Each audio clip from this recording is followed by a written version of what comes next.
नमस्कार, आप देख रहे हैं के न्यूज। मैं हूं आपके साथ सोनी चौहान। देवभूमि के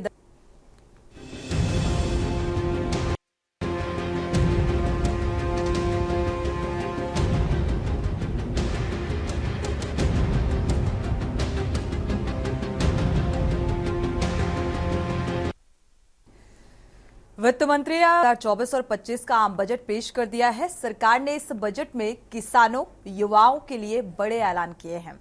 बजट को लेकर एक और जहां प्रधानमंत्री नरेंद्र मोदी ने कहा है कि आम बजट अमृतकाल का महत्वपूर्ण बजट है और ये 5 साल के लिए हमारी दिशा तय करने के साथ साथ ही 2047 तक विकसित भारत की आधारशिला रखेगा।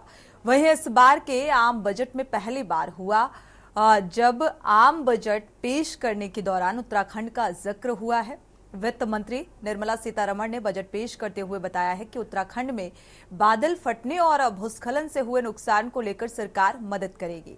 वहीं बजट पर सीएम पुष्कर सिंह धामी ने बजट की जमकर सराहना की है।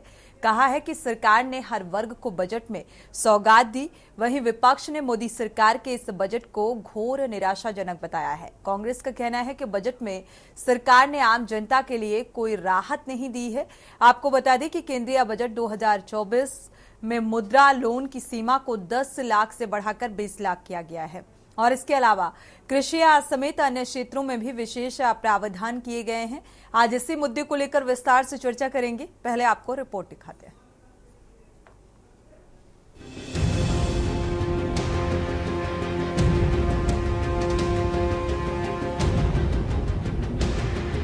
वित्त मंत्री निर्मला सीतारमण ने चालू वित्त वर्ष 2024 से 25 के लिए पूर्ण बजट पेश किया है। ये उनका लगातार 7वां बजट है। सीतारमण ने लोकसभा में बजट पेश करते हुए कहा कि भारत के लोगों ने नरेंद्र मोदी नीति सरकार में एक बार फिर विश्वास दिखाया और उसे तीसरे कार्यकाल के लिए फिर से चुना है। वहीं मुख्यमंत्री पुष्कर सिंह धामी ने बजट की जमकर सराहना की है। वहीं आम जनता का बजट पर क्या कुछ कहना है, पहले वो सुनाते हैं आपको। देखिए, अभी यूनियन बजट करंटली प्रेजेंट हो रहा है। आम आदमी के लिए सबसे ज़्यादा ज़रूरी, जो शायद नौकरी पेशा और बिजनेस वाले भी हैं, एक मध्यम वर्गीय या वो, उनके लिए यह है कि इस समय डायरेक्ट टैक्सेस में सरकार क्या प्रावधान चेंज करती है। अगर डायरेक्ट टैक्सेस में आपकी लिमिट बढ़ाई जाती है, जो कि एक्सपेक्टेड थी कि 12 लाख तक जानी चाहिए इस बार, तो कहीं ना कहीं जो हमारे टैक्स पार्ट में अगर हमारे सिर पे बोझ पड़ता है, जो कि अगर आप वैसे कैलकुलेट करें तो रफली 20% लोग ही टैक्स दे पाते हैं, बाकी लोग सिर्फ उसके बेनिफिट्स एंजॉय करते हैं। तो रही बात दूसरी महंगाई की, जो आप सिलेंडर, पेट्रोल ये सब कह रहे हैं, ये तो सरकार के ही हाथ में है। लेकिन सरकार अगर कहीं ना कहीं इसकी महंगाई कम करेगी तो अगर उनको इनकम यहीं से जनरेट होनी है तो वो कहीं ना कहीं दूसरी जगह से अपने हाथ खींच लेगी। या तो आप सरकार लोगों के रोज़गार बढ़ाने में इतना मदद करे कि उनकी इनकम इतनी बढ़ जाए कि उनको खर्चा करते हुए भी डर ना लगे और उनको ये महंगाई ना चुभे, या आप महंगाई कम कर दीजिए। अगर आज सिलेंडर 922 रुपये का है, कल हम नहीं एक्सपेक्ट करेंगे कि 500-600 का हो जाएगा। हाँ, ये चुनावी जुमले हो सकते हैं कि हम कर देंगे, लेकिन लॉन्ग टर्म में नहीं होगा। क्योंकि अगर सरकार कोई चीज़ फ्री बांट रही है या बहुत सब्सिडाइज पे कर रही है तो आप कहीं ना कहीं देखेंगे कि लॉन्ग रन में कंट्री को ही नुकसान होगा। जैसे अभी हमने लाइव एग्जांपल श्रीलंका का देखा है, जहाँ पे इतनी कुछ फ्री था, जहाँ अब एक तरह से केओस होके ख़त्म हो चुकी है। देखिए, बजट पे तो मैं यही कहना चाहूँगी कि आए दिन महंगाई बढ़ती जा रही है। जहाँ सब्जी से लेके सिलेंडर के दाम भी बढ़े हैं और भी बहुत महंगे, पेट्रोल के भी दाम बढ़ चुके हैं। और मतलब आम आदमी के लिए तो बजट घर चलाना बहुत मुश्किल हो गया है। और जैसे कोई अगर जॉब कर रहा है तो उसमें भी उसको सैलरी इतनी कम मिलती है कि उसके घर का खर्चा भी नहीं चल पाता है और इतनी महंगाई में आम आदमी को बहुत परेशानी होगी। आपको बता दें कि इस बार के आम बजट में पहली बार हुआ जब आम बजट पेश करने के दौरान उत्तराखंड का जिक्र हुआ है। वित्त मंत्री निर्मला सीतारमण ने बजट पेश करते हुए बताया कि उत्तराखंड में बादल फटने और भूस्खलन से हुए नुकसान को लेकर सरकार मदद करेगी। भाजपा का कहना है कि सरकार ने हर वर्ग को बजट की सौगात दी है। वहीं विपक्ष ने मोदी सरकार के इस बजट को घोर निराशाजनक बताया है। कांग्रेस का कहना है कि बजट में सरकार ने आम जनता के लिए कोई राहत नहीं दी है। आदरणीय प्रधानमंत्री नरेंद्र भाई मोदी जी के मार्गदर्शन में केंद्रीय वित्त मंत्री श्रीमती निर्मला सीतारमण जी के द्वारा जो बजट प्रस्तुत किया गया है, वो देश की प्रगति के लिए, और भारतीय जनता पार्टी का जो संकल्प है, विकसित भारत का संकल्प, उस संकल्प को पूरा करने का ये बजट प्रस्तुत किया गया है। ये बजट बहुत ही शानदार, सर्वग्राही, सर्वस्पर्शी बजट प्रस्तुत किया गया है। इस बजट में देश के प्रत्येक वर्ग का ध्यान रखते हुए बजट प्रस्तुत किया गया है और हर वर्ग का उत्थान हो, हर वर्ग का सर्वांगीण विकास हो, उसके लिए बजट प्रस्तुत किया गया है। केंद्र की सरकार ने जो आज बजट प्रस्तुत किया है वो बजट घोर निराशाजनक वाला बजट है। बेरोजगारी को दूर करने के लिए इस बजट में कोई उपाय सरकार ने नहीं दिए हैं।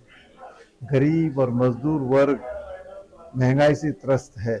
महंगाई कैसे कम होगी, कोई कदम जो है केंद्र सरकार द्वारा इस बजट में उठाई नहीं गई है। किसानों की आय दुगना करने का वादा न जाने कब से ये सरकार कर रही है, लेकिन किसानों की आय दुगना नहीं हो पाई है। देखो, आज देश बहुत ही दुश्मनों से घिर चुका है। आज हमारी देश की हालत ये है कि हमने पूरे चारों तरफ दुश्मन पाल लिए हैं। आज चीन हमारी खिड़की में बैठा हुआ है। पाकिस्तान का पीठ पे चीन का हाथ है। हमारा श्रीलंका हो गया, चाहे हमारा बांग्लादेश हो गया, चाहे हमारा मालदीव्स हो गया, जितने भी छोटे मोटे देश, नेपाल हो गया, इन तमाम देशों से जो हमारे संबंध हैं वो बहुत मीठे नहीं है। और आज हालत ये है कि जो हिंदुत्व का नारा देने वाली सरकार है, उसका जो सबसे महत्वपूर्ण, आज श्रावण के महीने में हम भोले बाबा को पूजते हैं और हमें अपने भोले बाबा के मान सरोवर में जाना आज कठिन हो चुका है, क्योंकि चीन की जो पाबंदियां वहां लग चुकी हैं वो पहली बार इस सरकार के अधीन ही लगी हैं। तो हम ये चाहते थे कि सरकार को सबसे ज्यादा ध्यान फौज के, डिफेंस के बजट में देना चाहिए था। कुल मिलाकर मोदी सरकार ने के जरिए हर वर्ग को साधने की कोशिश की है। हालांकि विपक्ष इस बजट को बेहद ही निराशाजनक बता रहा है, जबकि सत्ता पक्ष इसको ऐतिहासिक बता रहा है। देखना होगा कि आगे बजट का क्या कुछ लाभ आम जनता को मिलता है। उत्तराखंड डेस्क रिपोर्ट, के न्यूज इंडिया।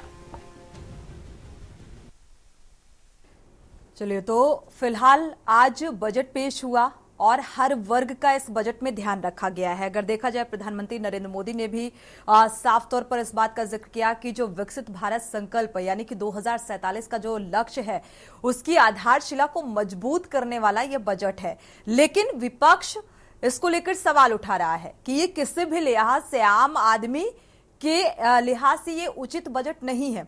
और इसी को लेकर चर्चा की शुरुआत करेंगे। हमारे साथ खास मेहमान जुड़ चुके हैं, आपका परिचय करा देते हैं। राजेश बिष्ट जी हैं, बीजेपी से, आपका बहुत बहुत स्वागत है इस चर्चा में जुड़ने के लिए। आशीष नौटियाल जी हैं, कांग्रेस प्रदेश प्रवक्ता, आपका भी बहुत बहुत स्वागत है इस चर्चा में शामिल होने के लिए। शांति प्रसाद भट्ट जी हैं, यूकेडी से, आपका भी बहुत बहुत स्वागत है इस चर्चा में शामिल होने के लिए। और मनोज ध्यानी जी हैं, अर्थशास्त्री हैं, आपका भी बहुत बहुत स्वागत है इस चर्चा में जोड़ने के लिए। आप सभी मेहमानों का स्वागत। शुरुआत आशीष नौटियाल जी से करेंगे, क्योंकि विपक्ष बजट को लेकर सवाल उठा रहा है। आशीष नौटियाल जी, विपक्ष के लिहाज से ये बजट कैसा होना चाहिए था और आखिर आम आदमी के लिहाज से ये क्यों महत्वपूर्ण नजर नहीं आ रहा विपक्ष को? अनम्यूट करिएगा। हाँ, सुन लीजिए, आवाज आ रही है? जी, सुन पा रहे हैं। हाँ जी। पूरे बजट में हमें ऐसा कुछ दिखाई नहीं जो एक गरीब वर्ग के लिए होना चाहिए। एक गरीब तबका बड़ा खुश था कि आज बजट आएगा, बड़े दिनों से चल रहा था बजट पेश होगा। तो गरीब तबका जो चीज सोचता है, मुझे ऐसा कुछ बजट में दिखा नहीं। ना महंगाई को कंट्रोल करने के लिए आप कुछ कर पाए। आप देखें, एक गरीब क्या चाह रहा है? गरीब को तो ये चाहिए कि मेरी रसोई चल पाए, अनाजों के दाम देखें कहाँ चलेगी, इसके लिए कोई ठोस नीति नहीं बनाई। तो इस तरीके का कुछ दिखा नहीं। और मुझे तो खास ये भी नहीं लगा कि एक अमीर तबके के लिए कुछ हो रहा हो। जिस प्रकार से बजट पेश होने पर शेयर मार्केट को तो जंप कर जाना चाहिए था। शेयर मार्केट निफ्टी डुबकी मार रहा था। तो उसको देखते हुए लगा कि मतलब कोई तो खुश होता है इससे, कोई तबका इस बजट से खुश नहीं हुआ। पता नहीं क्या पिछली बार से अगर कंपेयर किया जाए, आशीष नौटियाल जी, बजट में आपने कहा गरीबों के लिए कोई ध्यान नहीं रखा गया। महंगाई चूंकि एक बड़ा मुद्दा रहा है, महंगाई को जोर शोर से आप लोगों ने उठाया भी, लेकिन पिछली बार से अगर कंपेयर करें बजट को, तो कैसे आप देख रहे हैं इसे और क्या होना चाहिए था, किसके लिहाज से है? इस बार भारतीय जनता पार्टी ने कांग्रेस पार्टी को जरूर कॉपी करने की कोशिश करी। एक जो हमारा न्याय पत्र था जिसमें हमने बोला था कि हम युवाओं को जो है पहली नौकरी पक्की गारंटी 1 साल के लिए 8,500 रुपए महीना हम लोग देने का काम करेंगे, तो जरूर हमारे न्याय पत्र को कॉपी करने की इन्होंने कोशिश करी और इन्होंने बोला कि हम 1 करोड़ युवाओं को जो है अप्रेंटिस के 5,000 रुपए देंगे। तो चलो कोई बात नहीं, 8,500 नहीं तो 5,000, और हमें कॉपी तो किया।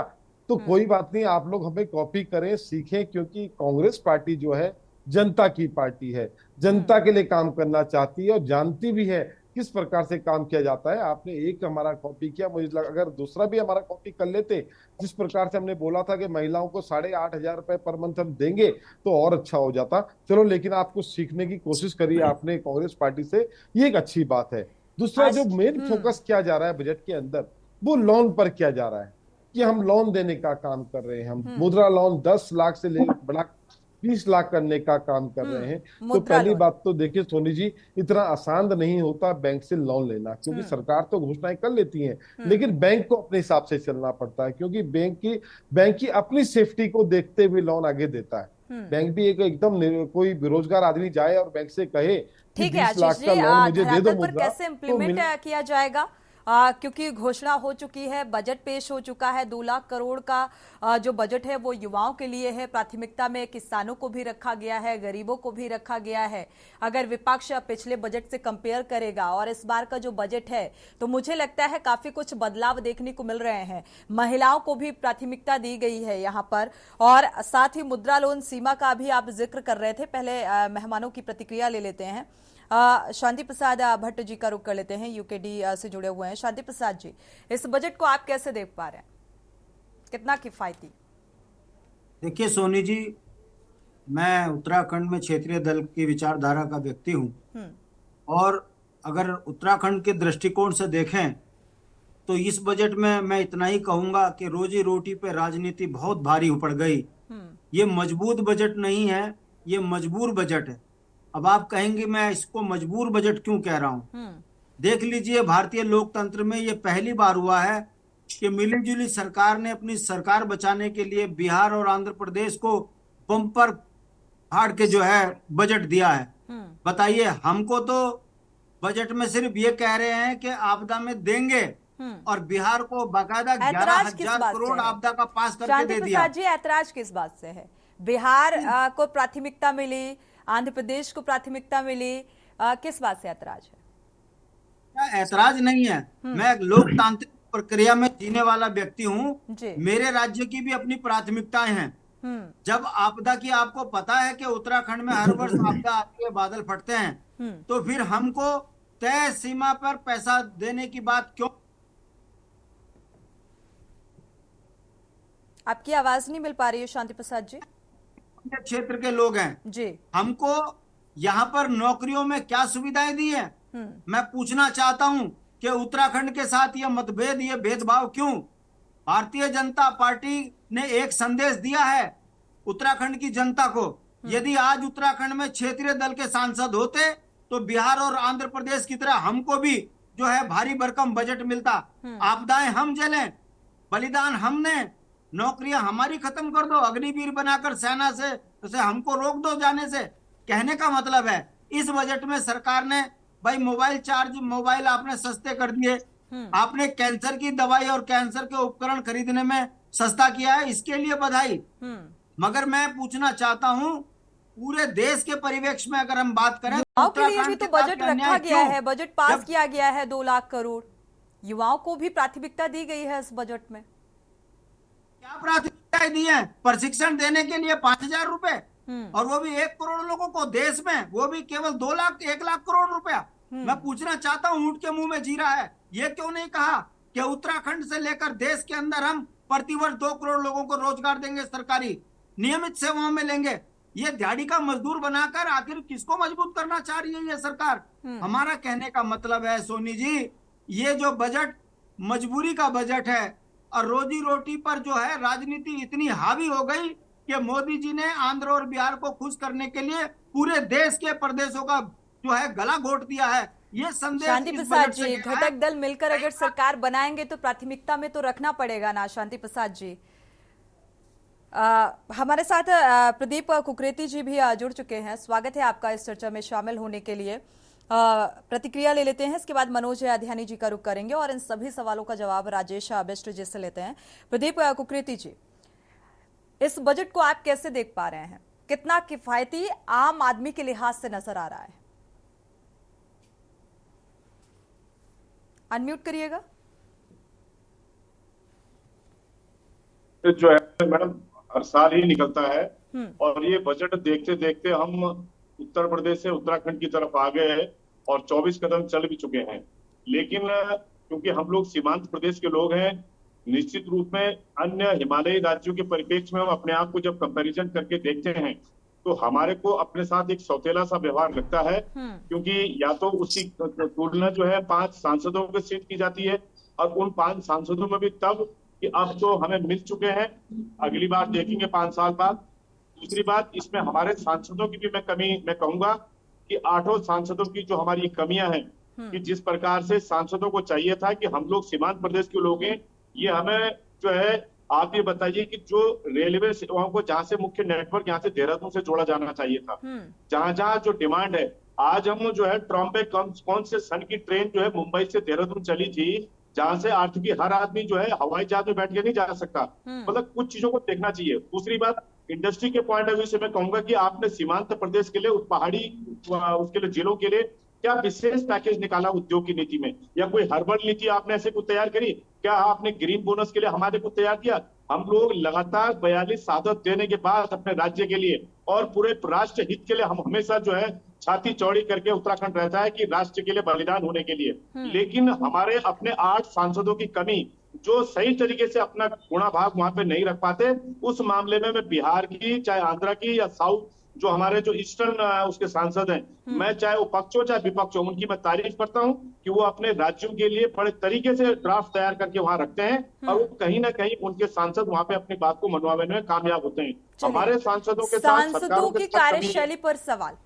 ठीक है प्रदीप जी, मनोज ध्यानी जी का रुख कर लेते हैं। अर्थशास्त्री हैं और इकोनॉमी को आप बेहतर तरीके से समझ पा रहे होंगे। मनोज ध्यानी जी, इस बार का बजट कितना किफायती आपको नजर आ रहा है, क्योंकि आपकी प्रतिक्रिया बेहद मायने रखती है? देखिए, जो इस बार का हम लोग बजट पे चर्चा कर रहे हैं, वैसे भारत के संविधान के अंदर मैं बताऊं तो बजट नाम का शब्द है नहीं। ये एनुअल फाइनेंशियल स्टेटमेंट बोला जाता है इसे। और जो वित्त वर्ष का जो वार्षिकी का जो इनकम और एक्सपेंडिचर सरकार का होता है, उसको दर्शाता है। आम भाषा में हम लोग बजट बोलते हैं, इसलिए बजट प्रचलन में आ गया, लेकिन संवैधानिक शब्द नहीं है ये। मैं इस बजट के अंदर कुछ चीजें हैं जो जैसे इंटरिम बजट जो पहले पेश किया गया था, उस इंटरिम बजट में जो कैपिटल एक्सपेंडिचर, कैपेक्स बोलते हैं जिसे हम, उसे 11.1 लाख करोड़ पे रखा गया था और उसके साथ कोई छेड़छाड़ नहीं की गई है। डेफिसिट को कम करने की बात इस बजट में कही गई है और ये जरूरी भी है कि हम लोग डेफिसिट को जितना कम कर सकें उसे ज्यादा बेहतर माना जाता है। एक बात जो इस बजट के अंदर दिख रही है, वो राजनीतिक जो हालात हैं उसका प्रभाव इस एनुअल स्टेटमेंट के ऊपर दिख रहा है। जैसे आंध्र प्रदेश के लिए 15,000 करोड़ का पैकेज आया है, बिहार के लिए एयरपोर्ट्स, मेडिकल फैसिलिटीज और इंफ्रास्ट्रक्चर सेक्टर में देने की बात आई है कि उनको अच्छा खासा पैसा दिया जाएगा। लेकिन बहुत से ऐसे राज्य हैं जिनको जरूरत है आज की तारीख में केंद्र सरकार की मदद की, उसकी तरफ सरकार ने ध्यान नहीं दिया। तो जो दबाव की राजनीति जो केंद्र के ऊपर है वो इसमें रिफ्लेक्ट हो रही है। एक चीज जरूर मैं देख रहा हूं, जो इंडिया गठबंधन एक बात कहता था कि, और वो खासकर मैंने राहुल गांधी जी के भाषणों में उनको सुना था कि वो इंटर्नशिप देंगे इंडस्ट्रीज में और उसके स्किल डेवलपमेंट भी होगा और आय का साधन भी बनाएंगे। और इस बजट में निर्मला सीतारमण जी ने वो जो इसीलिए आशीष नोटियाल जी कह रहे थे कि भाई कॉपी किया न्याय पत्र को, इसीलिए इस बात का जिक्र किया आशीष नोटियाल जी। हाँ, उसको उन्होंने इंक्लूड किया है। और बजट के अंदर जो ग्रामीण क्षेत्र है उसमें लगभग 2 लाख करोड़ का थोड़ा सा ऊपर आउटले रखा है ताकि ग्रामीण क्षेत्र की ओर ध्यान दिया है। लगता है कि क्योंकि विलेज इकोनॉमी जो है, एग्रीकल्चर बेस्ड इकोनॉमी जो है, जो भारत की रीढ़ है, उसकी तरफ बड़ा ध्यान सरकार को देना चाहिए। बिल्कुल ठीक बात। इन सभी सवालों की जवाब ले लेते हैं। राजेश बिष्ट जी बीजेपी से हमारे साथ जुड़े हुए हैं। थोड़ा सा लेट लतीफी के साथ आपके पास इसलिए भी आ रहे हैं क्योंकि इन सभी सवालों के जवाब भी चाहिए। राजेश जी, अभी आशीष नोटियाल जी ने कहा कि भाई न्याय पत्र को आप लोगों ने कॉपी किया और भी बहुत कुछ कॉपी करने की जरूरत थी।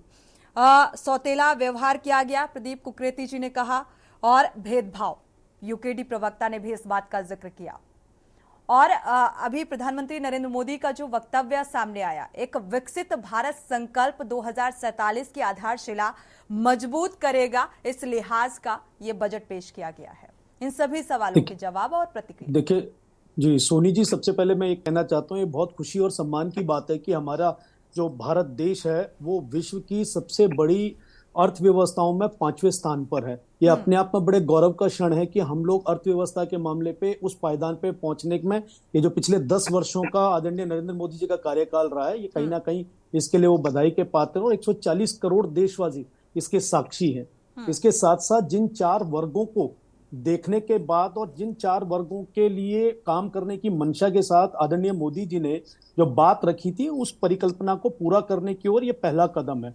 2047 का विजन लेने के साथ साथ जिस विकसित भारत को बनाने का सपना उन्होंने अपने मन में रखा था और जो 140 करोड़ भारतीयों ने इस सपने को पूरा करने के लिए 2024 से 29 का समय हमें दिया है, इसमें ये सारे काम पूरे होंगे। 2047 के लिए जैसा पहला पायदान ये चढ़ने का काम है, मैं निश्चित रूप से मानता हूं कि हम लोग उस ओर अग्रसर होंगे। हम अगर जिक्र करें, अगर मौजूदा हालात का जिक्र करें, राजेश बिष्ट जी, उत्तराखंड के हालात, उत्तराखंड के साथ सौतेला व्यवहार किया गया, आप सुन पा रहे हैं, तो इसका जवाब लेंगे क्योंकि आंध्र प्रदेश हो चाहे बिहार हो उसको तवज्जो दी गई, लेकिन उत्तराखंड भी पीएम के दिल के बेहद करीब माना जाता है। तो इस बजट में एक उस तरीके से जो एक होना चाहिए बजट को लेकर, क्योंकि इसलिए ये सवाल निकलकर सामने आ रहे हैं, क्यों प्राथमिकता में नहीं रखा गया? अगर हम समय समय की बात करें तो कई हजार करोड़ का विशेष पैकेज हमारे उत्तराखंड को समय समय पे मिलता रहा है। और ऐसा नहीं है कि आज अगर आंध्र प्रदेश और बिहार को कोई बजट दिया है पहली बार केंद्र सरकार ने अपने संगठित साथियों को, उसके लिए उत्तराखंड में हम सवाल पैदा करने लग जाएं कि उत्तराखंड को नहीं मिला। ऐसा नहीं है, बिल्कुल समय समय पे जो विशेष पैकेज उत्तराखंड के साथ केंद्र के द्वारा मिलते रहता था या मिल रहा है, वो हमेशा मिलता रहा है और मिलता रहेगा। इसके साथ ही प्रदीप कुकरेती जी कुछ कहना चाह रहे हैं। प्रदीप कुकरेती जी। जी, मैं ये कह रहा हूं कि जब कांग्रेस की सरकार केंद्र में होती थी तो भारतीय जनता पार्टी और वर्तमान में भी कई सांसद और विधायकों ने ये कहा कि हम ग्रीन बोनस करेंगे। वो हमें कब वो दिन शुभ अवसर प्राप्त होगा? 24 साल राज्य को बने हो गए हैं। दूसरी बात, हमारे लिए जो ये अग्निवीर योजना है, क्या इसको बंद करके जिस प्रकार से जो हमारे यहाँ से सेनाओं की भर्ती होती थी उसके लिए कोई विशेष भर्ती अभियान चलाया जाएगा? इसके लिए क्यों नहीं पहल हुई? रोजगार की पहल क्यों नहीं हुई? और दूसरी बात, विशेष राज्य का दर्जा हमें क्यों नहीं दिया गया, जो बार बार कांग्रेस के कहा करते थे कि कांग्रेस ने छीन लिया। अब 10 साल से हमारी सरकार है, मोदी जी है, उनका ध्यान भी है, तो ये इसका अवसर क्यों नहीं प्राप्त हुआ? क्या ये 8 सांसदों की कमी है या हमारी सरकार उसको कम्युनिकेट करने में पीछे रह गई? प्रदीप जी वापस आते हैं और इस बात का जवाब भी लेंगे, लेकिन इस बार देखा जाए रोजी रोटी और राजनीति और राजनीतिक दबाव, ये बात निकलकर सामने आ रही है। चर्चा को बढ़ाएंगे एक छोटे से ब्रेक के बाद।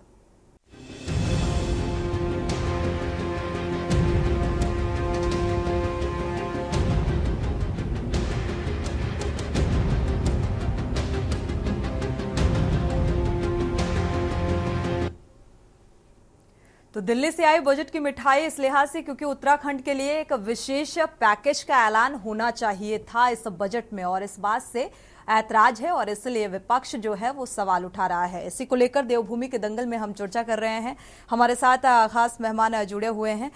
राजेश बिष्ट जी का रुख करेंगे। राजेश बिष्ट जी, क्योंकि सभी सवालों के जवाब अभी तक मिले नहीं, प्रदीप कुकरेती जी ने बीच में टोक दिया था, तो आप इस बात का जवाब देंगे? देखिए सोनी जी, मैं ये कहना चाहता हूँ ग्रीन बोनस के नाम पे जैसे प्रदीप जी ने अभी सवाल खड़ा किया, मैं ये मानता हूँ बार बारी आदरणीय मुख्यमंत्री जी के द्वारा ग्रीन बोनस की मांग हमेशा केंद्र में उठाई गई है, और ऐसा नहीं है कि केंद्र के द्वारा हमारे प्रदेश को खासतौर पे जब सुख दुख की बात आती है या कहीं पे हमारे लोगों की चिंता की बात आती है तो केंद्र के द्वारा हमेशा से पैकेज के रूप में धनराशि हमेशा स्वीकृत की गई है, और इस प्रदेश में सभी लोगों को उसका लाभ भी मिला है। आज हम जिस प्रकार से बजट की बात कर रहे हैं और अंतरिम बजट के बाद जो आज बजट पे जरूरत के हिसाब से केंद्र से डिमांड की जाती है, इसके बाद वो राशि जो है स्वीकृत की जाती है। राजेश जी बिल्कुल बिल्कुल स्वीकृत की जाती है, और जिस प्रकार से नरेंद्र मोदी जी के नेतृत्व में हमारी फाइनेंस मिनिस्टर ने जिन 4 प्रमुख वर्गों को देखते हुए इस देश का बजट पेश किया है, उसमें खासतौर पे गरीब, महिलाएं, युवा और अन्नदाता में हमारे किसान परिवार आते हैं, जो कहीं ना कहीं पे इस देश के अंदर हम लोगों को अनाज देकर इस देश की जो भी योजनाएं रहती हैं उनको उसका लाभ देने के लिए जिस प्रकार से आज बजट रखा गया, मैं मानता हूं कि ये चहुमुखी विकास का बजट है और पूरे देश को इससे कहीं ना कहीं प्रभाव भी पड़ेगा।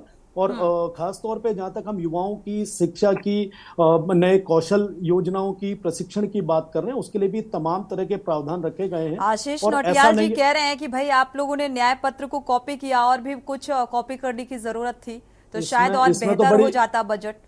इसमें तो आशीष भाई को खुश होना चाहिए कि उनके कम से कम विपक्ष होने के नाते, जो कांग्रेस के यूपीए सरकार में कभी विपक्ष की बात को नहीं माना जाता था, हमने दिल इतना बड़ा दिखाया कि उनकी इस बात को सहमति देते हुए कम से कम उसे जमीन में उतारने का काम किया गया। इसके लिए तो हमें एप्रिसिएशन मिलनी चाहिए विपक्ष से, न कि आरोप प्रत्यारोप का जो काम आज इस बजट में हम लोग बात कर रहे हैं वो नहीं होना चाहिए। इसमें तो खुशी होनी चाहिए उन्हें कि यार कम से कम उनकी इस बात को विपक्ष ने माना और समझा कि हाँ ये बात कहीं ना कहीं हमारे युवाओं को प्रभावित करने वाली है, और इसका प्रभाव इन युवाओं के भविष्य में कहीं ना कहीं एक मील का पत्थर साबित होगा, और भविष्य में भी ऐसी योजनाएं निरंतर बेरोजगारों के लिए, युवाओं के लिए, उनके कौशल के लिए, स्वरोजगार को बढ़ाने के लिए, कृषि के लिए, सिंचाई के लिए, जल के लिए, सड़क के लिए, जिस भी तमाम प्रकार की बजट में व्यवस्था होती है उन सब। चलिए राजेश जी, आपके हिसाब से हर वर्ग का ध्यान रखा गया है इस बजट में और हर वर्ग के लिहाज से यह बजट पेश किया गया है, चाहे गरीब हो, गांव हो, किसान हो, महिलाएं हो, युवा हो। आशीष नौटियाल जी, क्योंकि विपक्ष को भी कहीं ना कहीं ये फाइंड आउट करना पड़ेगा कि आखिर उत्तराखंड की जरूरत क्या है और उत्तराखंड को एक विशेष पैकेज जो है उसका प्रावधान बजट में होना चाहिए था, जो कि नहीं है। उत्तराखंड को तो विशेष पैकेज क्यों मिले, आप बताएं। सांसद अपने चुन के गए हुए हैं, वो तो मांग कर नहीं सकते कि हमें चाहिए। वहां तो बिहार में नीतीश कुमार जी गए हैं तो वो तो बोलेंगे भाई मैं तो समर्थन वापस ले लूंगा, मुझे दो, वो तो छीन के लेंगे। पर हमारे सांसद तो बेचारे मोदी जी के नाम पर जीते हुए हैं, ये तो खड़े होकर एक शब्द नहीं बोल सकते हैं कि हमें कुछ चाहिए, इन्हें मिलेगा भी नहीं, डांट खा के अलग बैठ जाएंगे। तो इन लोगों के बस का नहीं है मांगना उत्तराखंड के लिए कुछ, क्योंकि उत्तराखंड में चाहे राज्य सरकार हो के विधायक हो, इनके सांसद हो, सब मोदी जी के नाम पर जीते हुए लोग हैं। और आने वाले टाइम पे जनता भी समझ गई कि मोदी जी तो खुद लड़खड़ाए हुए इंसान है, जो किस तरह जीते तो आने वाले समय पे जनता भी समर्थन नहीं करेगी। दूसरा सच्चाई है कि ठीक है आपने हमें कॉपी किया, और अभी बहुत कॉपी करने की आवश्यकता है, अभी बहुत सीखने की आवश्यकता है, क्योंकि जनता के लिए बहुत कुछ करना है। सिर्फ इतना ही नहीं होता, हमें स्वास्थ्य के लिए भी कुछ करना था, हमें स्वास्थ्य सेवा के लिए भी कुछ करना है। ये 5 लाख रुपए का जो हम कहते हैं कि हम ये दे रहे हैं आयुष्मान कार्ड, इसमें बहुत खामियां है। मुझे रोज फोन आते हैं लोगों के, कईयों के, अच्छा हम लोग अपने पॉकेट से कितनी सहायता कर सकते हैं किसी की। आखिर जब गवर्नमेंट ने आयुष्मान कार्ड बनाया हुआ है उसका पूरा लाभ मिलना चाहिए। लोग गिर जाते हैं, कुछ हो जाता है, उसके भी कई क्राइटेरिया है, मिलेगा इसमें नहीं मिलेगा, कई क्राइटेरिया है। लेकिन निश्चित आयुष्मान कार्ड अगर अच्छी चीज अगर बनाई है तो निश्चित इसका लाभ हर व्यक्ति को मिलना चाहिए। जिसको कोई भी दिक्कत आए, वो हॉस्पिटल में गया तो उसका इलाज फ्री मिलना चाहिए 5 लाख तक का, क्योंकि कई समस्याओं में नहीं मिल रहा है और लोग बहुत परेशान हैं। इसी प्रकार से अभी जैसे मैंने इसमें अभी आपको थोड़े पहले जिक्र किया था मैंने कि इन्होंने कहा कि 20 लाख रुपए तक का हम मुद्रा लोन देंगे, 10 लाख से उठाकर 20 लाख कर दिया। लेकिन ये मुद्रा लोन ऐसे नहीं मिलता है जिस प्रकार से जितने बड़ा आसानी सरकार ने बोल दिया कि बिना गारंटी के बिना किसके कोई भी आदमी जाए और बैंक से ले आए। आपको लगता है ऐसा कि मुद्रा लोन इतना आसान है कि कोई भी गया और उसने कहा जी मुझे 20 लाख चाहिए और 20 लाख मिल जाए? 20 लाख ऐसे नहीं मिलते हैं। उसके लिए भी बड़े क्राइटेरिया है, क्योंकि मैनेजर की पावर पे डिपेंड करता है, मैनेजर के तो विवेक ऐसे पे तो डिपेंड फिर करता है। उत्तराखंड के लिए अगर विशेष पैकेज दिया जाता तो फिर उसको लेकर भी आप सवाल पूछते या सवाल उठाते कि भाई ऐसा तो इम्प्लीमेंट नहीं हो पाएगा या इस बजट का पूरा इस्तेमाल नहीं हो पाएगा। देखिए, कागजों में तो सोनी जी बहुत कुछ है, कागजों में तो बहुत कुछ सरकार तो देती रहती है, लेकिन धरातल पर क्या है? अभी कुछ दिन पहले प्रधानमंत्री जी का एक बयान आया था जिसमें उन्होंने कहा मैंने करोड़ों रोजगार दे दिए। तो करोड़ों दिए तो वो लोग कौन थे जो गांधी पार्क के बाहर डंडे खा रहे थे? वो लोग कौन थे? वो लोग कौन है? तो आज भी मांग कर रहे हैं। अभी कल को प्रधानमंत्री जी मुख्यमंत्री नया शगुफा फोड़ दिया एक कि अब जो है अग्निवीरों को हम आरक्षण देंगे, अग्निवीरों को भी अब यहाँ नौकरी सरकारी जो नौकरियां निकलेंगी उसमें आरक्षण देंगे। सरकारी नौकरियां निकाली कितने रहे? 3 साल में 16,000 तो हमने नौकरी निकाली, उसमें आप कह रहे हैं अग्निवीरों को हम पहले प्राथमिकता देंगे। अरे जो जहां लगा है उसे वहीं रहने दो। आज जरूरत थी बजट के अंदर हमारे जो आज आप देखें हमारे किस किस देश से दुश्मनी नहीं है। पाकिस्तान यहाँ रोज रोज आतंकवादी हमले कर रहा है, चाइना हमारी जमीनें कब्जा रहा है, नेपाल पत्थर मार रहा है। अब बताएं हमें सारे हमें घेर के बैठे। ये जो सुरक्षा के क्षेत्र में है इस पे ज्यादा खर्चे की जरूरत है और हमारी आर्मी को निश्चित बहुत मजबूत करने की जरूरत है। ये अग्निवीर खत्म करो, ये अग्निवीर से काम नहीं चलने वाला है। चलिए आर्मी रखो, शांति 17,000 प्रसाद जी, वाले। आप भी इसके पक्ष में हैं, अग्निवीर को खत्म कर देना चाहिए और डिफेंस को और मजबूती देनी चाहिए। साथ ही अगर देखा जाए जो प्रतिक्रियाएं निकलकर सामने आ रही हैं बजट को लेकर कि महंगाई पर फोकस किया जा रहा है, महंगाई कम हो, लेकिन जैसे कि कुछ चीजें निकलकर सामने आई जिनमें टैक्स में अब छूट मिलेगी, महिलाओं को भी प्राथमिकता मिलेगी, युवाओं के लिए भी अच्छा खासा जो है बजट में ध्यान रखा गया है। तो क्या लगता है इसका इम्प्लीमेंटेशन होगा? धरातल में ये चीजें होंगी? देखिए सोनी जी, हमें तो दिखता क्या है, देखिए शांति प्रसाद जी। देखिए सोनी जी, उत्तराखंड मैक्सिमम जो है कर्मचारी बहुल्य क्षेत्र है। आज हम बड़ी उम्मीद लगाए बैठे थे कि कम से कम 5 लाख तक इनकम टैक्स में छूट मिलेगी। हम आज ये उम्मीद लगा के बैठे थे कि उत्तराखंड जो आपदाग्रस्त क्षेत्र है, सरकार भारी भरकम बजट देगी ताकि जो आपदाग्रस्त क्षेत्र हैं वहां के लोगों को तुरंत राहत मिले। सरकार ने केवल आश्वासन दिया, कुछ नहीं। तीसरी बात, उत्तराखंड में कर्मचारी नौकरी के लिए परेशान है, नौजवान लड़के। शायद कोई विशेष पैकेज उत्तराखंड के नौजवान बच्चों को सरकार देगी ताकि उत्तराखंड की आर्थिकी मजबूत हो। ऐसा कुछ नहीं हुआ। जंगली जानवर किसानों की फसलें खराब कर रहे हैं। हम सोच रहे थे कि इसको लेकर भी सरकार किसानों के लिए एक भारी भरकम रकम तय करके रखेगी कि यदि किसी की फसल खराब होती है या किसी के बच्चे को मारते हैं तो सरकार उसको ये मुआवजा देगी। ऐसा तो कुछ नहीं है। हाँ, इतना जरूर है कि पिछली बार इन्होंने जो इन्वेस्टर समिट की लाखों करोड़ की बात करी थी उस पर भी सरकार चुप हो गई। वो पैसा रिलीज हुआ नहीं हुआ, कहाँ है, कुछ नहीं पता। हम ऐसे ही नहीं बोल रहे कि रोजी रोटी पे राजनीति भारी पड़ गई। जिन्होंने सरकार बनाई उनको तो इन्होंने बम्पर पैसा बांट दिया और जो अन्य राज्य वैसे थे जो आंख बंद करके भाजपा को वोट दे रहे थे उस राज्य को कुछ मिला ही नहीं है। उत्तराखंड की जनता आज अपने आप को ठगा हुआ महसूस कर रही है। आम जनमानस के मुंह से सुनिए तो वो कह रहे कि यदि हमारी भी अपने क्षेत्रीय दल के सांसद होते तो शायद हमको भी बजट मिलता। ये साबित कर दिया भारतीय जनता पार्टी ने, ये सत्ता के लिए देश के राज्यों को भी बांट देगी मगर इनकी सत्ता बनी रहनी चाहिए। तो ये मजबूरी का बजट है और इस पर मोहर इस बात की लगती है कि जैसे ही बजट भाषण शुरू हुआ शेयर बाजार धड़ाम से नीचे गिर गया, लाखों करोड़ का नुकसान हो गया शेयर धारकों को। कहने का मतलब है, मैं क्षेत्रीय दल का नेता हूं और उत्तराखंड के परिप्रेक्ष्य में ही ज्यादा बोलूंगा। हम अग्निवीर की मार तो झेल ही रहे थे, बेरोजगारी की मार तो झेल ही रहे थे, अब हम राज्य की उपेक्षा की मार भी झेल रहे हैं। और यदि बजट में भी हमको केवल आपदा के नाम पर, बादल फटने के नाम पर जो है केंद्रीय वित्त मंत्री ये कहेगी कि हम तुम्हें देंगे, मतलब कोई बजट तय नहीं और बिहार वालों को 11,000 करोड़ रिलीज करेंगे, तय कर दिया। आंध्रा में जो है 26,000 करोड़ की योजनाओं की घोषणा कर दी। मेरा कहने का मतलब है यह भारतीय जनता पार्टी समाज को जिस तरीके से राजनीतिक चश्मे से बांट रही है उससे आप कह सकते हो कि सोना चांदी सस्ता करने से देश की आर्थिकी मजबूत नहीं होगी। आपने कैंसर की उपकरण सस्ते किए, आपने दवाइयां सस्ती करी, छूट करी उसमें टैक्स की, इसके लिए आपको बधाई। मगर आम जनमानस जो गैस की मार झेल रहा है, महंगाई की मार झेल रहा है, उसके लिए आपने क्या रखा? और अब हमें ये बताइए ये सरकार कि आखिर किसानों की दोगुनी आय कैसे करोगे पहाड़ में आप? कुछ नहीं है, केवल जुमलेबाजी है। उत्तराखंड की जनता निराश, हताश और परेशान है।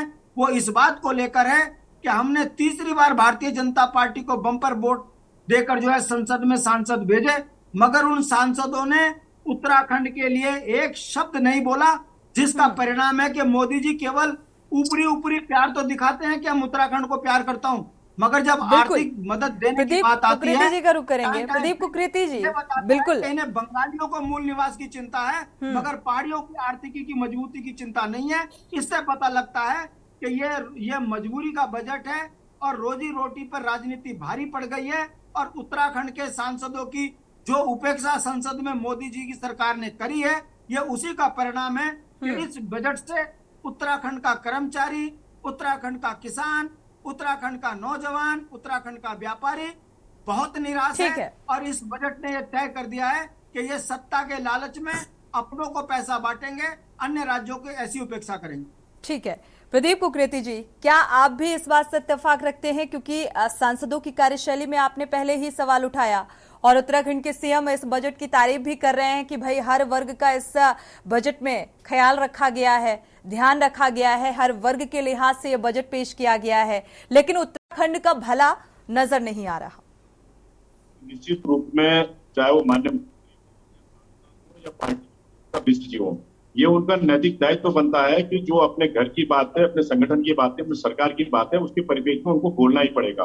लेकिन क्योंकि हमने इस राज्य आंदोलन में एक कंगड़ के रूप में हमें भी प्रतिभाग करने का अवसर प्राप्त हुआ, और राज्य आंदोलन के पीछे मकसद भी यही था कि हमारे जो रोजगार होगा, हमारी एक व्यवस्था होगी। हम लोग केवल उत्तर प्रदेश से उत्तराखंड लिखने के लिए अलग नहीं हुए थे। आज हमें बड़ा दुख होता है इस बात का कि राज्य के अंदर जिस प्रकार से तमाम जो है वो बाहर की एजेंसियां हो, वो यहाँ थोप दी गई हैं, रोजगार है वो यहाँ बाहरी थोप दिया जा रहा है। स्थानीय आदमी को जिस प्रकार से जो हताशा और निराशा हाथ लग रही है, आप ये बताइए कि क्या कारण है कि ओएनजीसी लगातार जो है एम्प्टी होता चला जा रहा है? क्या कारण है कि आईआईटी डीआरडीओ में आप जो है भर्तियां नहीं निकाल रहे हैं, वहां ठेकेदारी व्यवस्था कर रहे हैं? अगर मैं केंद्र की व्यवस्था से बात करूं तो 8 सांसदों पे समय समय पे सवाल इसलिए उठे हैं, ये मौनी बाबा के रूप में रहे हैं। इनकी जो मंत्रालय इन्हें मिले हैं, इन्होंने केवल वहां पे दायित्व लिया, घोड़ा गाड़ी घुमाई है, उसके अलावा इन्होंने अपने अर्दली रखे। इनका बौद्धिक, आप ये बताइए कि एचआरडी मिनिस्टर निशंक जी थे, मुझे बताइए इन्होंने कितने केंद्रीय विद्यालय यहाँ खुलवाए, मुझे बताएं वो कितने उन्होंने छात्रों को सुविधाएं प्रदान करी। केवल और केवल इनसे जब वो नहीं चला, उसके बाद उन्हें मजबूरन निकालना पड़ा। अच्छी बात ये थी कि उस समय कोविड काल था, तो बहाना हो गया कि कोविड की वजह से तबियत खराब है। लेकिन मैं फिर वही बात कहूंगा कि हमारे लिए रोजगार की दृष्टि से, सीमांत प्रदेश की दृष्टि से, सैन्य बाहुल्य प्रदेश की दृष्टि से, किसी भी दृष्टि से हमारे को एक विशेष राज्य का दर्जा, ग्रीन हाउस का दर्जा, मतलब शुद्ध हवा पूरे राष्ट्र के अंदर हम बांटे, पूरा वृक्षों के अंदर सबसे बड़ा आंकड़ा हम प्रस्तुत करें, और जब गर्दन काटने की बारी है तो 17,000 पेड़ काटने के लिए आप केंद्र सरकार से जो है यहाँ दिल्ली से इसको एनसीआर की तर्ज पे यहाँ जोड़ने जा रहे हैं।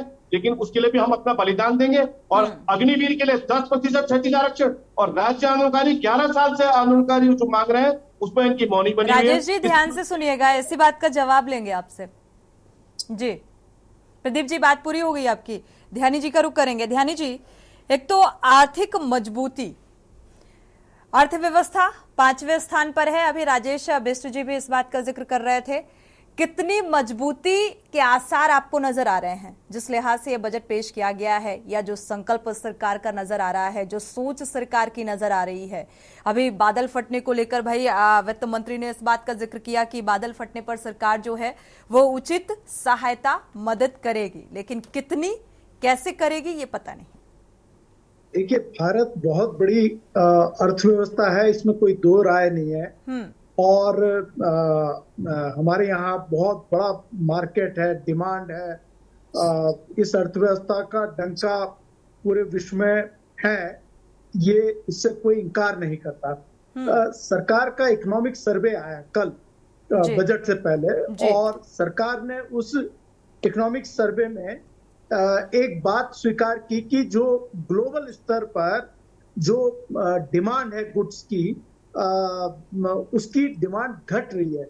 और हमने जो हिंदुस्तान ने जो थोड़ा बहुत जो अच्छा प्रदर्शन किया है वो हमने स्ट्रॉन्ग सर्विसेज सेक्टर के कारण किया, कि सेवा क्षेत्र में हमने जो चीजें दी है उसके कारण हुआ।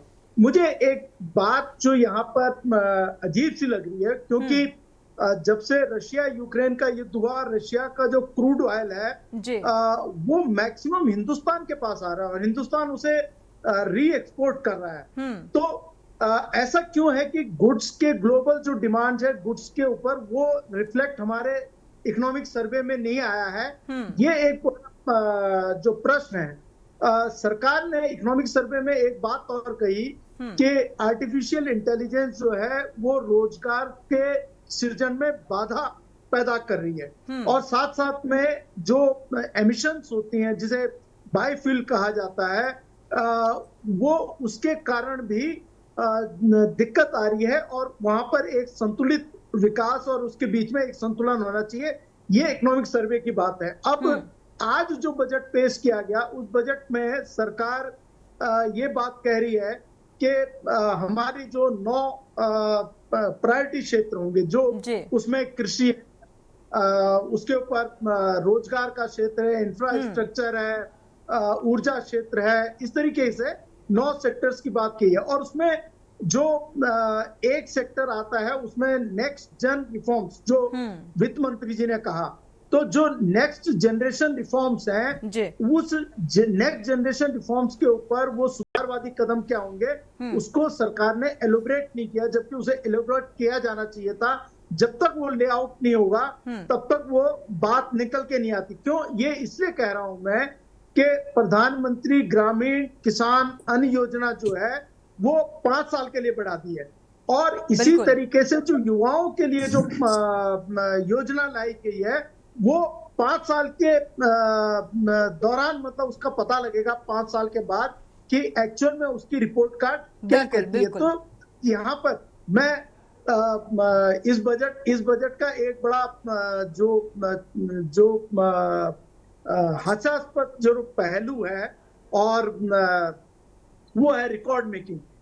कि सीतारमण जी ने 7वीं बार रिकॉर्ड लगातार एक बजट पेश किया है। मोरारजी देसाई जी का उन्होंने रिकॉर्ड तोड़ा है, तो वो रिकॉर्ड टूटा है। लेकिन बाकी अगर वास्तविक स्थिति देखी जाए, हालांकि इसमें क्लेम किया गया है कि महंगाई दर को हम 4% पे लेके आएंगे, और ये कहा गया है इकोनॉमिक सर्वे में कि वो कम हुआ है। लेकिन धरातल पे गैस के सिलेंडर में 200 रुपया चुनाव के दौरान जरूर हुआ, लेकिन अदरवाइज चाहे पेट्रोल हो, डीजल हो, खाद्य पदार्थों का आप देख लीजिए, उनमें दामों में कहीं कमी नहीं है। इकोनॉमिक सर्वे में ट्रांसपेरेंसी लग रही है ध्यानी जी?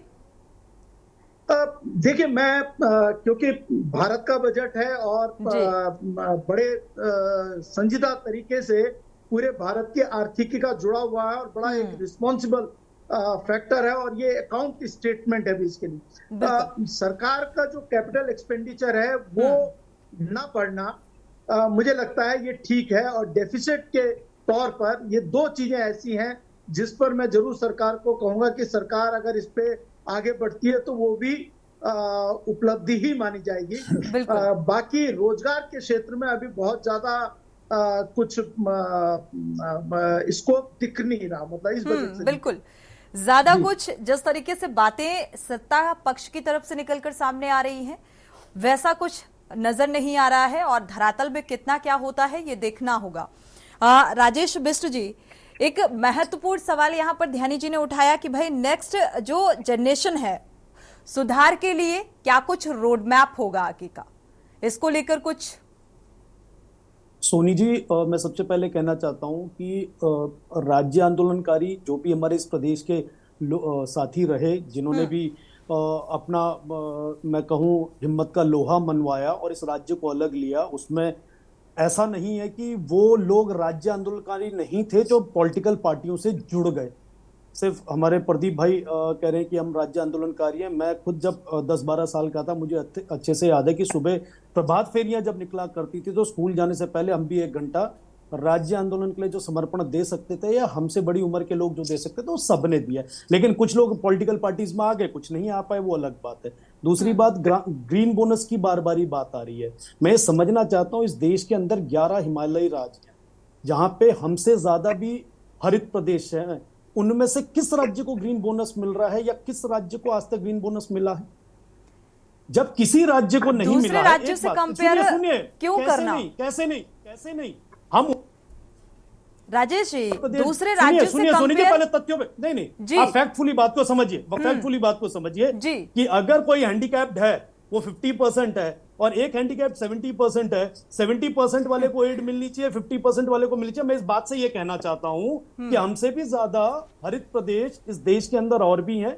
सबकी 11 प्रदेशों की मांग ग्रीन बोनस को लेकर हुई है और जो 16वां वित्त आयोग बैठने वाला है, 16वां वित्त आयोग बैठने वाला है, इसमें यह माना जा रहा है कि 85,000 से ऊपर का ग्रीन बोनस जो हमारे द्वारा वहां पे आयोग के द्वारा बात रखी जा रही है, जो नहीं हो पाए अभी तक 15वें वित्त आयोग में, इसमें रखने के बाद उम्मीद है कि मिलेगा। दूसरी बात, ठीक है, उम्मीद है कि मिलेगा। प्रदीप जी कुछ कहना चाह रहे हैं, इसके बाद राजेश जी आते हैं आपसे, मेरा सवाल भी होगा। केवल इतना कहना चाह रहा हूँ कि निश्चित रूप में इस प्रदेश के लिए सबने योगदान दिया। जब टिकट मिलने की बारी आती है तो सब विधायक शुरू में क्यों लिखते हैं, मेयर क्यों लिखते हैं कि राज्यानुकारी, और जीतने के बाद वो शब्द गायब हो जाता है और जब उनके हितों की बात आती है वो फिर मौन हो जाते हैं। दूसरी बात, अभी आपने कहा कि ठीक है अगर हिमालयी राज्यों की तुलना, अगर यही बात है, मैं आपकी बात को बिल्कुल 100% मान जाता हूं।